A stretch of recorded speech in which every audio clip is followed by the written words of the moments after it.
I grew up in Iran, in the city of Shiraz, and back then I was really fascinated by obviously the culture and the history and the architecture of my hometown. I was also a constant visitor of Dubai back and forth, and I was seeing the city growing up back in the 90s and early 2000s.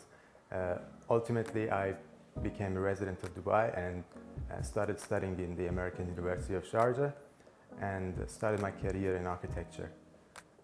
And ever since I graduated, I worked in 2 different companies, and that's been 7 years. Bira Happold was the first company that obviously approached me at the back of my internships that I had with them. They're a multidisciplinary engineering company, heavily focused on the engineering part, but also they had a local, and they still have a local sustainability team, and that's where the architect came in and wanted to and could actually help. So my role in the team was to see things from the architect's point of view.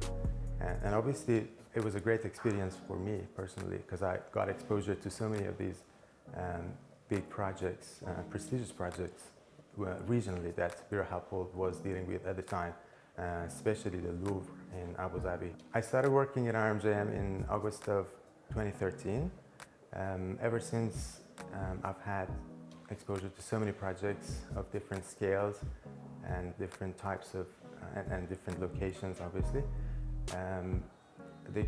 Some of the key ones that I can highlight would be the Gates Avenue projects on the IFC, and I had the privilege to work on that project, which for us was a great experience as architects, because this project gave some value back to the city.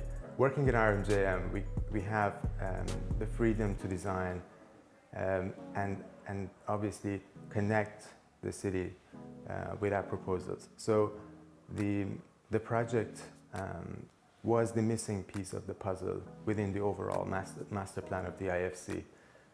So it's not just a retail stretch of 900 meters, but it's also a landscaped deck that all these buildings can connect to.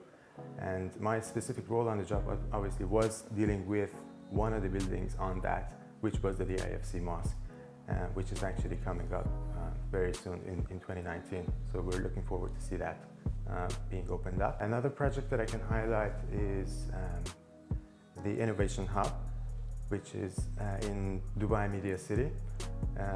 And that's an office park. And again, coming from our perspective and how we see things, we designed that as such that it's not just another office park or another office block that we typically used to get here, but we looked at it from a community perspective of how the people in the offices, the tenants, would actually like to interact with each other. So we created a space in between the buildings that people from the offices can come down and interact, and that becomes this massive garden or park that people can connect, discuss, communicate, and share ideas. And within that, we started looking into creating smaller buildings of boutique offices of 1 or 2 or single or double stories. That's quite unique to the project. I can talk about the recent project that I had a chance to work. That's Brasov Master Plan in Romania. It's not a typical of what the architects in Dubai do, designing for European cities, but we had a long-term relationship with the client, and they liked our previous work, so we ended up designing a city for them in Romania. And the interesting part is that we looked at things in a very different way. We wanted it to be well-connected, pedestrian-oriented community that the users at the end of the day would feel happy to live in. So it's a master plan of 40 buildings coming together where people can live, and have a big plaza to enjoy their evenings, and they have pedestrian cycle paths or pocket parks and themed zones for semi-private or private courtyards, and an overall scheme of things becomes so natural for them to kind of get used to. So for us, design of that master plan was about giving not just the developer the obviously the commercial value that they were looking for, but also the community that a long-term value, that a place that they would feel like it's home for them. In RMJM, we consider, usually we look at projects with three values, basically. We look at three things at the same time. And we think architects do have some ethical responsibility to address, obviously, the users, which is, the people, that occupants of this space. So they have to feel comfortable within that space, and we design it for them at the end of the day. It has to fit the city. So the city is another aspect of the project that we always look at. It has to be well connected. It has to fit within the existing infrastructure of the city. So that's another aspect that we look at also.